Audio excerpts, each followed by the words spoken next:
Advance Happy New Year. Hello foodies, welcome to Pavis Aduge studio. ಇವತ್ತಿನ special recipe New Year special banana cake. ಸಾಮಾನ್ಯವಾಗಿ ಎಲ್ಲರ ಮನೆಯಲ್ಲೂ banana ಇದ್ದೇ ಇರುತ್ತೆ. ಅದು ತುಂಬ ಹಣ್ಣಾಗಿ ಉಳಿದಿರ್ತಕ್ಕಂಥ ಬನಾನಾದಿಂದ ಈ ಒಂದು ಸಿಂಪಲ್ ರೆಸಿಪಿನ ನೀವು ನಿಮ್ಮನೇಲಿ ಟ್ರೈ ಮಾಡಿ. ಖಂಡಿತವಾಗ್ಲೂ ತುಂಬಾ ಚೆನ್ನಾಗಿ ಬರುತ್ತೆ.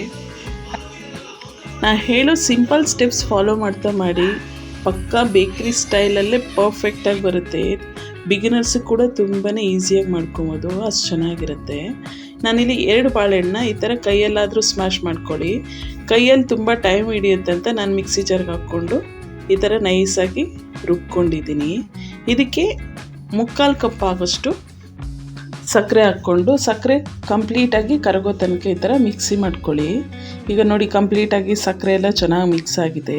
ಈಗ ಈ ಟೈಮಲ್ಲಿ ಇದಕ್ಕೆ 3 ಮೊಟ್ಟೆ ಹಾಕ್ಕೊತಾ ಇದ್ದೀನಿ. ಯಾವುದೇ ಕಾರಣಕ್ಕೂ ಫ್ರಿಜ್ಜಲ್ಲಿ ಇಟ್ಟಿರೋವಂಥ ಮೊಟ್ಟೆನ ಹಾಕ್ಲಿಕ್ಕೆ ಹೋಗಬೇಡಿ, ಕೇಕ್ ಸಾಫ್ಟಾಗಿ ಬರೋದಿಲ್ಲ. ಹೊರಗಡೆ ಇಟ್ಟಿರೋ ಮೊಟ್ಟೆನ ನಾನಿಲ್ಲಿ 3 ಮೊಟ್ಟೆ ಹಾಕ್ಕೊತಾ ಇದ್ದೀನಿ. ಈ ಮೊಟ್ಟೆ ಫುಲ್ ಕ್ರೀಮಿಯಾಗಿ ಕ್ರೀಮ್ ಕಲರಾಗಿ ಬರಬೇಕು, ಅಲ್ಲಿ ತನಕ ಚೆನ್ನಾಗಿ ಈ ಥರ ಮಿಕ್ಸಿ ಮಾಡಿಕೊಂಡ್ರೆ ಆ ಮೊಟ್ಟೆದ ಹಸಿ ಸ್ಮೆಲ್ ನಮಗೆ ಬರೋದಿಲ್ಲ. ನೋಡಿ, ಮೊಟ್ಟೆ ಚೆನ್ನಾಗಿ ಮಿಕ್ಸಿ ಆಗಿದೆ. ಇದನ್ನು ಒಂದು ಬೌಲ್ಗೆ ಟ್ರಾನ್ಸ್ಫರ್ ಮಾಡ್ಕೊತಾ ಇದ್ದೀನಿ. ಹಾಗಿದ್ರೆ ಇದೇ ಫಸ್ಟ್ ಟೈಮ್ ನೀವು ನನ್ನ ಚಾನಲ್ನ ನೋಡ್ತಿರೋದಾದರೆ ಪ್ಲೀಸ್ ಒಂದು ಸಲ ಸಬ್ಸ್ಕ್ರೈಬ್ ಮಾಡ್ಕೊಳ್ಳಿ. ಹಾಗೆ ಪಕ್ಕದಲ್ಲಿ ಬರ್ತಕ್ಕಂಥ ಬೆಲ್ ಐಕನ್ನು ಕ್ಲಿಕ್ ಮಾಡಿ.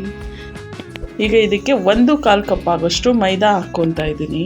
ನೀವು ಬೇಕಿದ್ದರೆ ಗೋಧಿ ಹಿಟ್ಟು ಕೂಡ ಯೂಸ್ ಮಾಡ್ಕೊಬೋದು. ಈಗ 2-3 ಟೇಬಲ್ ಸ್ಪೂನ್ ಆಗೋಷ್ಟು ಕೋಕೋ ಪೌಡರು, ಹಾಗೆ 1 ಟೇಬಲ್ ಸ್ಪೂನ್ ಆಗೋಷ್ಟು ಬೇಕಿಂಗ್ ಪೌಡರ್, ಅರ್ಧ ಸ್ಪೂನ್ ಆಗೋಷ್ಟು ಬೇಕಿಂಗ್ ಸೋಡಾ ಹಾಕ್ಕೊಂಡು ಈ ಥರ ಕಟ್ ಆ್ಯಂಡ್ ಫೋಲ್ಡಲ್ಲೇ ಮಿಕ್ಸ್ ಮಾಡ್ಕೊಬೇಕಾಗತ್ತೆ.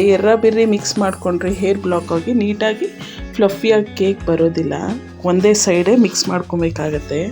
ಈಗ ಇದಕ್ಕೆ 1/4 ಕಪ್ ಆಗೋಷ್ಟು ಎಣ್ಣೆ ಹಾಕ್ಕೊತಾ ಇದ್ದೀನಿ. ನೀವು ಎಣ್ಣೆ ಬದಲು ಬೆಣ್ಣೆ ಅಥವಾ ತುಪ್ಪನೂ ಯೂಸ್ ಮಾಡ್ಕೊಬೋದು. ಈಗ ಇದಕ್ಕೆ 1 ಸ್ಪೂನ್ ಆಗೋಷ್ಟು ವೆನಿಲಾ ಎಸೆನ್ಸ್ ಹಾಕ್ಕೊಂಡು ಮತ್ತು ಅದೇ ಥರನೇ ಒಂದೇ ಸೈಡ್ ಈ ಥರ ನೀಟಾಗಿ ಮಿಕ್ಸ್ ಮಾಡಿಕೊಡಿ. ನೋಡಿ, ಈ ಕನ್ಸಿಸ್ಟೆನ್ಸಿ ಬಂದರೆ ಸಾಕಾಗುತ್ತೆ ಬ್ಯಾಟರು, ಕೇಕ್ ಬ್ಯಾಟರು.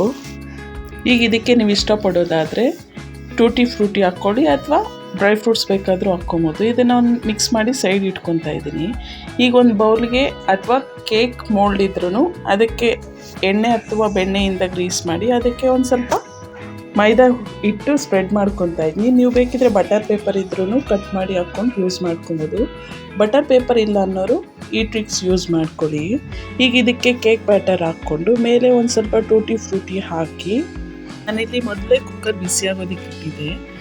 ಕುಕ್ಕರ್ ಬಿಸಿಯಾಗಿದ್ದ ಕೂಡಲೇ ಇದಕ್ಕೊಂದು ಸ್ಟ್ಯಾಂಡ್ ಇಟ್ಟು ಕೇಕ್ ಹಾಕಿರುವಂಥ ಬೌಲ್ನ ಕುಕ್ಕರ್ ಒಳಗಡೆ ಇಟ್ಟು ಈ ಥರ ನೋಡಿ ಮುಚ್ಚಲಕ್ಕೆ ಈ ಥರ ರಬ್ಬರ್ ಹಾಕಿನೇ ಕ್ಲೋಸ್ ಮಾಡಿ. ಆದರೆ ವಿಷಲ್ ಹಾಕೋದು ಬೇಡ, ಕ್ಲೋಸ್ ಮಾಡಿ. ಇದು 45-50 ನಿಮಿಷ ತಗೊಳುತ್ತೆ. ಕಡಿಮೆ ಉರಿಯಲ್ಲೇ ಕುಕ್ ಆಗಬೇಕು.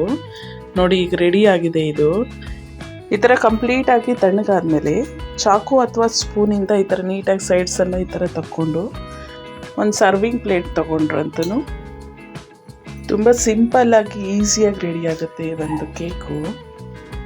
ನೋಡಿ ಎಷ್ಟು ಸ್ಪಾಂಜಿಯಾಗಿ ಫ್ಲಫಿಯಾಗಿದೆಯಂತ ಕೇಕು. ತುಂಬಾ ಜ್ಯೂಸಿಯಾಗಿರುತ್ತೆ, ಡ್ರೈ ಆಗಿರೋದಿಲ್ಲ ಈ ಒಂದು ಕೇಕು. ಹಾಗಿದ್ರೆ ಈ ವಿಡಿಯೋ ಇಷ್ಟ ಆಯಿತಾ? ಇಷ್ಟ ಆದರೆ ನೀವು ನಿಮ್ಮ ಮನೆಯಲ್ಲಿ ನ್ಯೂ ಇಯರ್ ಸೆಲೆಬ್ರೇಷನ್ಗೆ ಇದೇ ಥರನೇ ಟ್ರೈ ಮಾಡಿ. ಟೇಸ್ಟ್ ಹೇಗೆ ಬಂತಂತ ಕಮೆಂಟ್ ಮಾಡಿ. ಹಾಗೆ ಈ ವಿಡಿಯೋನ ನಿಮ್ಮ ಫ್ಯಾಮಿಲಿ ಫ್ರೆಂಡ್ಸ್ಗೆ ಶೇರ್ ಮಾಡಿ. ಆದರೆ ನನ್ನ ಚಾನಲ್ನ ಸಬ್ಸ್ಕ್ರೈಬ್ ಮಾಡ್ಕೊಳೋದು ಮಾತ್ರ ಮರಿಬೇಡಿ.